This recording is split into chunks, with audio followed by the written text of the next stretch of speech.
Hola amigos, ¿alguna vez se han preguntado en qué cree la élite? ¿En qué creen los líderes religiosos, espirituales, los banqueros, los políticos, los masones o los que pertenecen a ciertas logias o sectas? Bueno, la respuesta es muy breve. Todos ellos comparten que su sistema de creencias se basa en la gnosis. La gnosis, como su nombre lo dice, es conocimiento. Es gente que tiene mucho conocimiento.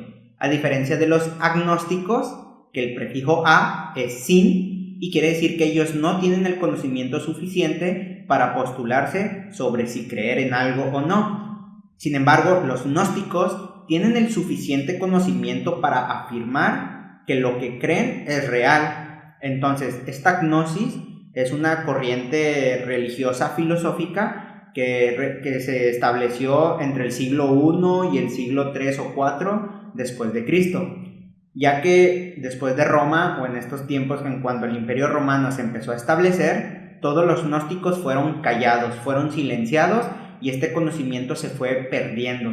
La única forma en la que este conocimiento sobrevivió fue dentro de estas logias o sectas, pasándose de voz en voz, de maestro a alumno, que se convirtieron en maestros y bueno, siguieron bajando este conocimiento como tal. Este conocimiento como tal se le brinda, por ejemplo, a los masones que llegan al grado número 33. Y es por eso que los voy a felicitar el día de hoy, ya que el día de hoy los estaré graduando en conocimiento Illuminati del primer círculo de poder. Así que si has llegado hasta este video, te felicito y te recomiendo que veas mis videos anteriores para poder comprender prácticamente todo lo que voy a hablar en este video. Entonces, el conocimiento que se brinda a los masones al grado 33 es gnosis y a ellos se les baja bajo un rito que se conoce como el Cristo. El grado 33 y el número 33 corresponde a la edad a la que falleció Jesús Cristo. Sin embargo, Jesús era una persona común y corriente, pero el término de Cristo solamente se le otorga a una persona que llegó al grado más alto de conocimiento. Entonces, a Jesús se le asignó el nombre o el término de Cristo cuando él logró cristalizar su espíritu para así poder alcanzar un alto grado de entendimiento, a lo que se conoce como el conocimiento de la conciencia del ser.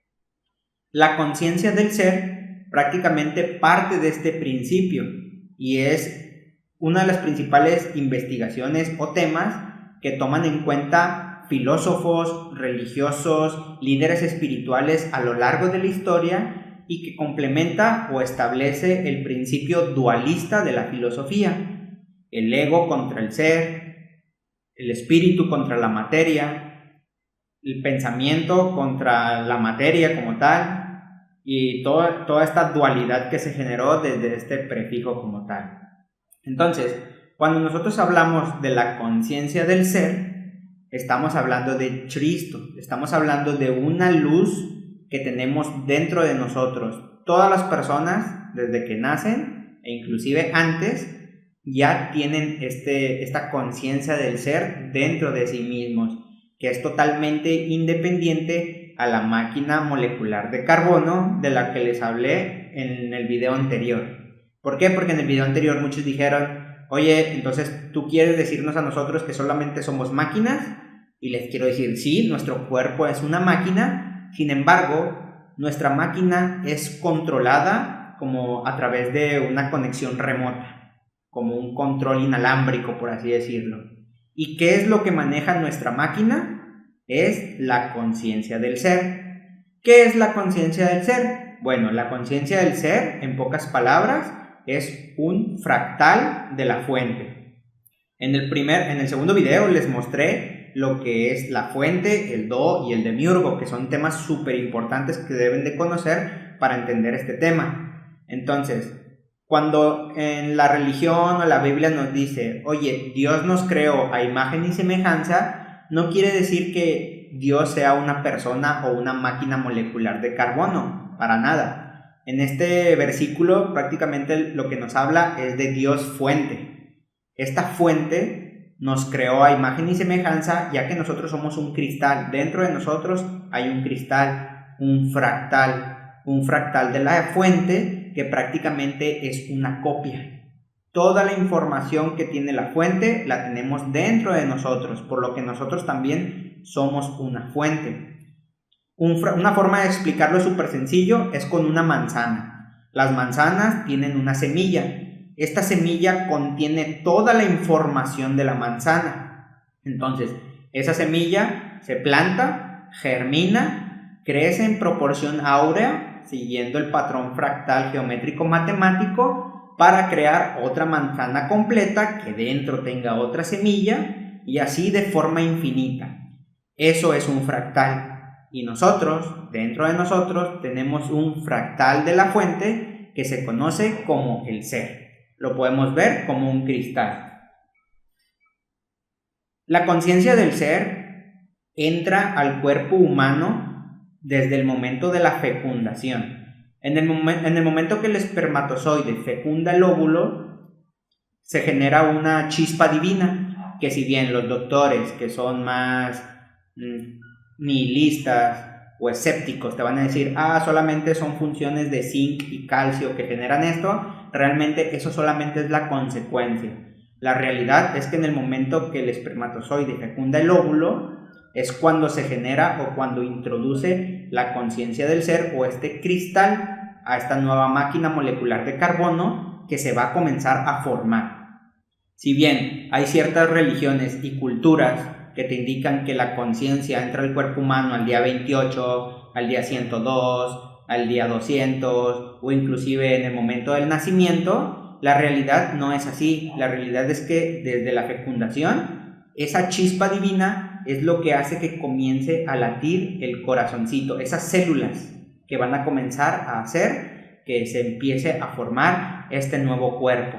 Y bien, aquí puede entrar un gran dilema, problemática con las personas que están a favor del aborto y todo esto, debido a que si bien un feto se comienza a formar después de varias semanas, inclusive un par de meses, la realidad es que ya hay un ser desde el momento de la fecundación. Y esto es muy importante comentarlo para tenerlo en mente, y como les comento, así es la gnosis.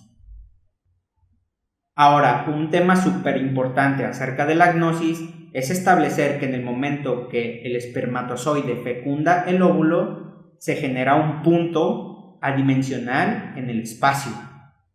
Ahí es cuando entra la conciencia del ser y ese punto ahí se queda marcado.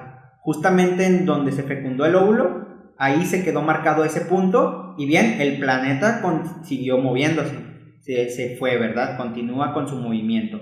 Pero ese punto ahí se quedó. Justamente en el momento que se fecundó el óvulo, ese punto ahí sigue estando, con un vector angular espacio-temporal igual a 0 negativo. ¿Por qué? Porque más adelante les voy a explicar por qué es importante que sea 0 negativo. Sin embargo, bueno, ahí está el punto cuando la conciencia del ser entró a nosotros. Y bueno, nosotros a lo largo de estos años nos hemos ido desplazando junto con el planeta por el espacio y se genera una conexión con nuestro cuerpo. Y esta conexión está enlazada a través de lo que los tibetanos llaman el cordón de plata. Este mismo cordón de plata es el que nos permite realizar, por ejemplo, viajes astrales.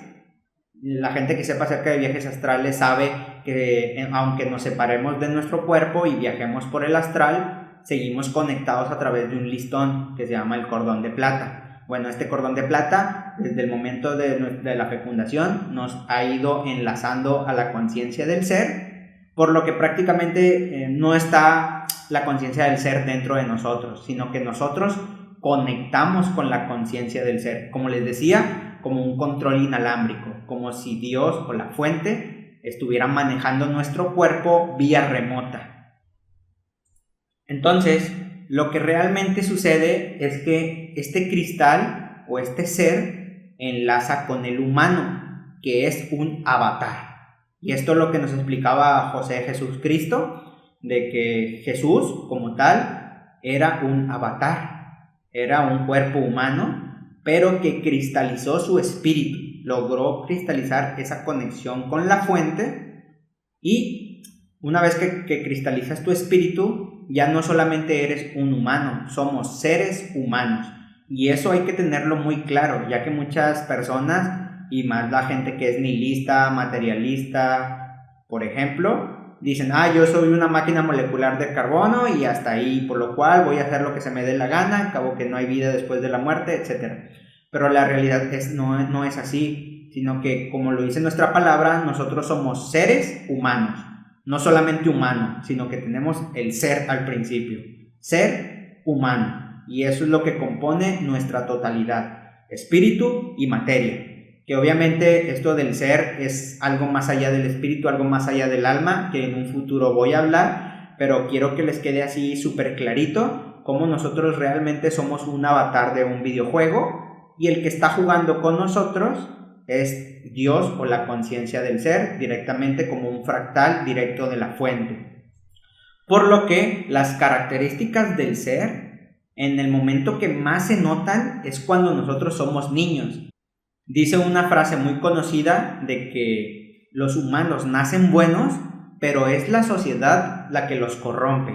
Y realmente esto sí es así, porque cuando somos pequeños somos este ser o esta deidad, esta fuente totalmente transparente. Literalmente somos Dios hechos niño, y que posteriormente, con toda esta carga del sistema de Matrix demiúrgica, pues nos va encerrando a una realidad materialista y superficial. Más adelante les hablaré sobre este dilema del ego contra el ser, pero primero es importante ir conociendo lo que es el ser. Entonces, ¿qué es un ser o realmente qué es la conciencia del ser? Pues como su nombre lo dice o como el rito lo dice, es un Cristo. Cristo proviene de Cristo y proviene de cristal, así que como tal, el ser un Cristo es ser un cristal. ¿Y cuáles son las características de ser un cristal? Pues prácticamente ser como un niño. Un cristal es transparente, es inocente y es rebelde o anárquico por naturaleza. ¿Cómo se comporta un niño en un aula de una escuela? Pues suele ser rebelde, suele llevar la contraria a los maestros, o decir las verdades sin filtros como tal. Entonces eso es un Cristo, eso es ser cristal o eso es ser una persona totalmente transparente.